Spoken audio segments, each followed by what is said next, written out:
Ind AS 27, separate financial statements. Who is required to present separate financial statements? Separate financial statements is required to be presented by a parent company. A parent company means an investor with control of a subsidiary. That means a company which controls a subsidiary need to prepare the separate financial statements, or an investor with investment in associate or joint venture. Any of the companies is required to prepare separate financial statements.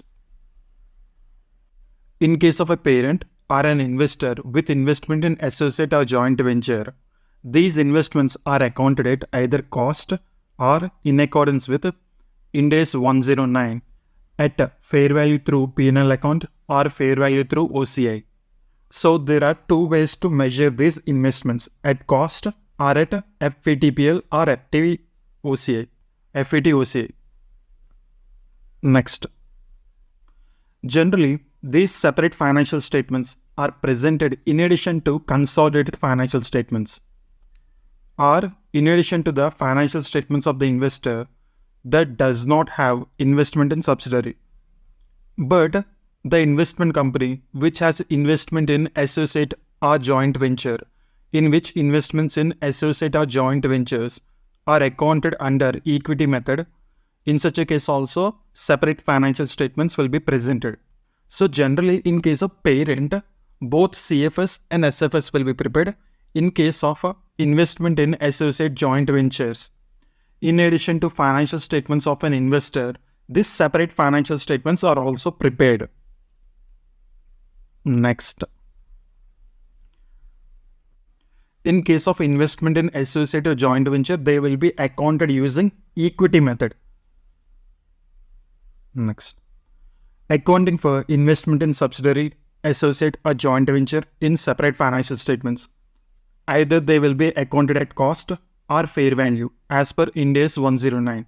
Fair value is of two types, fair value through P&L account or fair value through OCI. We need to apply same accounting for each category of investment.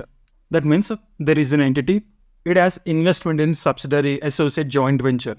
It can account for investment in subsidiary and investment in associate at cost, and investment in joint venture in accordance with Ind AS 109. That means for different types of investments, it can use different types of methods.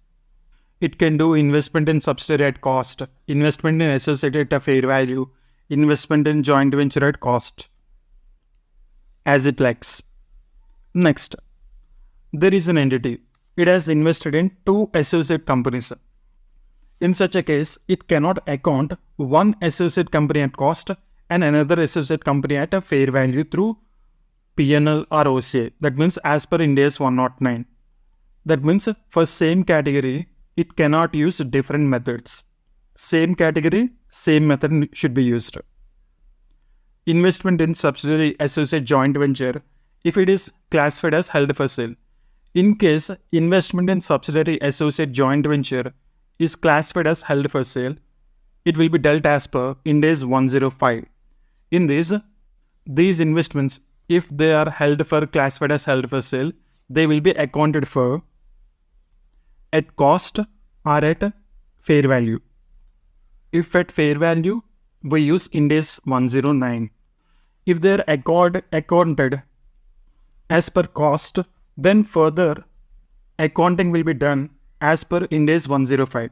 If they are accounted as per fair value, then further accounting will be done as per Ind AS 109. Next. How to account when a parent ceases to be an investment entity? When an entity which is a parent ceases to be an investment entity, that entity shall account for investment in subsidiary at cost or continue Ind AS 109 accounting. That means either follow fair value through P&L or fair value through OCI. The entity shall account for investment in subsidiary at cost. The fair value of the subsidiary as on the date of change of status. That means a date on which the parent ceases to be an investment entity. On the date, fair value shall be used as deemed cost as on the date. So fair value will be the deemed cost. in case the parent ceases to be an investment entity. Next, accounting when an entity becomes an investment entity.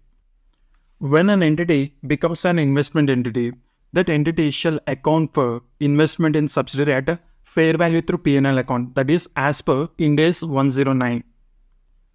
And difference between previous carrying amount of the subsidiary company and fair value as on date of change of status will be transferred to P&L account as gain or loss.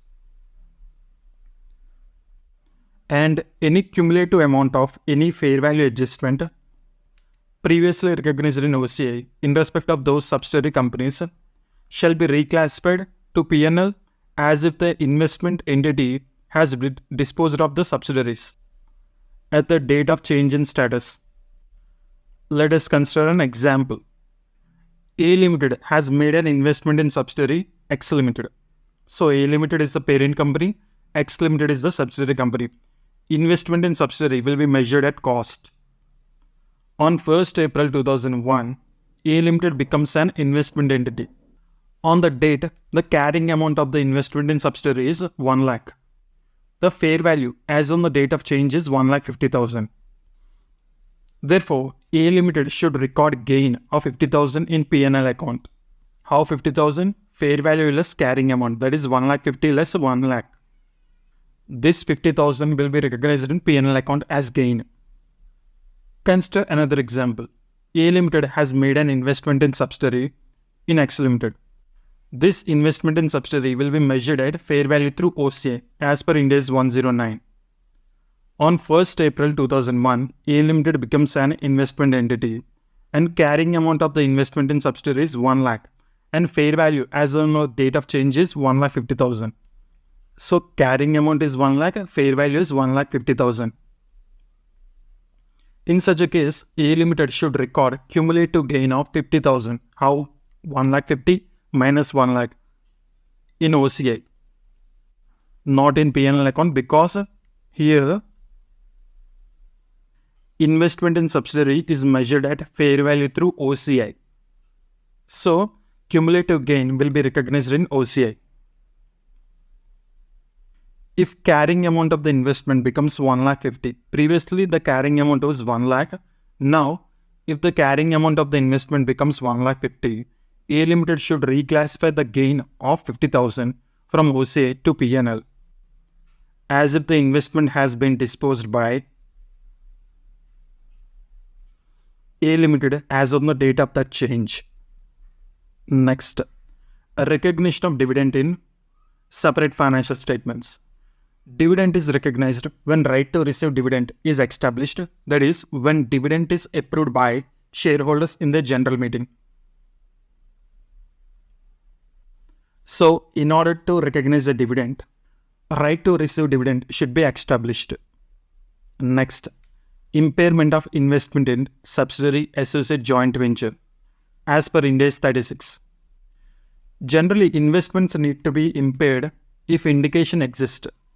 Indication is said to be exist if carrying amount of the investment in separate financial statements is greater than share in net assets of the subsidiary associated joint venture including goodwill, or dividend received is greater than total comprehensive income of subsidiary associated joint venture. In any of the two cases, it is deemed that there is an indication and investments need to be impaired as per Ind AS 36.